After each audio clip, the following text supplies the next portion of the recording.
Welcome বন্ধুরা, সব দিনের মতো আমি আজও চলে এসেছি রুম্পাস হেলদি ফুড চ্যানেলে। আজ বানিয়েছি পটল আলু দিয়ে পাতলা করে মাছের ঝোল। তার জন্য কিছুটা পটল আর আলু কেটে নিয়েছি আর এটা ভালো করে ধুয়ে নিয়েছি। এখন আমি পটলটা আগে ভেজে তুলে নেব। তো তার জন্য আমি গ্যাসের ওভেনে কড়াই বসিয়ে দিয়ে দিলাম সরষের তেল, আর তার মধ্যে দিয়ে দেব পটলগুলো আমি লবণ হলুদ দিয়ে একটু ঢেকে ভেজে নেব। তো দেখুন পটলটা দিয়ে দিয়েছি আর পরিমাণ মতো লবণ হলুদও দিয়ে দিলাম, দিয়ে এটা নাড়াচাড়া করে একটু ঢেকে দেব। এটা এইভাবে ঢেকেই পটলে যে ময়েশ্চার থাকে ওতেই এটা ফ্রাই হয়ে যাবে। তো এইভাবে দেখুন 2-3 মিনিট ঢেকে ঢেকে আমি কুক করে নিচ্ছি। তো ভাজা হয়ে গিয়েছে। এখন এটা আমি একটি পাত্রে তুলে নিচ্ছি। আর পটল যে ভেজেছি জানেন, খুব সুন্দর স্মেল আসছে। পটল ভাজার স্মেলটাই একটা অন্যরকম। তো আমি পটলটা একটা পাত্রে তুলে নিলাম, আর ওই কড়াইয়ের মধ্যেই দিয়ে দিলাম একটু সরষের তেল। তার মধ্যে দিয়ে দেব 5 ফোড়ন, লঙ্কা, তেজপাতা ফোড়নে। তো ফোড়ন দিয়ে দিলাম। এখন ওর মধ্যে দিয়ে দেবো কেটে রাখা আলুগুলো ওর সাথে ফোড়নের সাথে নাড়াচাড়া করে আমি এর মধ্যে দিয়ে দিলাম লবণ হলুদ দিয়ে একটু নেড়ে নেব। আর এখন দেখুন এতে একটা মশলা ইউজ করছি, জিরে, ধনে, আদা আর একটু পোস্ত দিয়ে এটা বেটে নিয়েছি। দিয়ে এটা এখন আলুর মধ্যে ঢেলে দিলাম। এই মশলাটাই খুব সুন্দর হয় মাছের ঝোল। একটু পোস্তও আছে, তো স্মেলটা খুব ভালো আসে।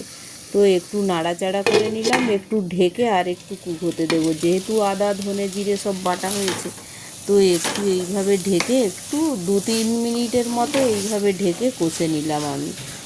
এখন এর মধ্যে দিয়ে দেব জল। আমি নর্মাল টেম্পারেচারের জলই ইউজ করছি।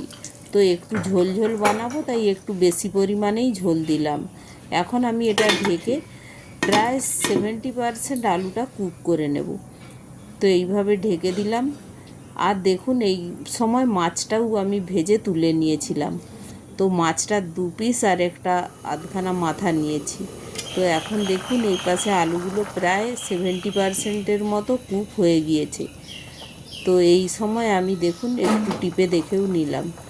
তো 70%-এর মতো কুক হয়ে গিয়েছে। তো এই সময় দিয়ে দিলাম ভেজে রাখা পটলগুলো দিয়ে নাড়াচাড়া করে এখন এর মধ্যে দিয়ে দেব যে মাছটাও ভেজে রেখেছিলাম, ওটাও দিয়ে দেব পটলের সাথে।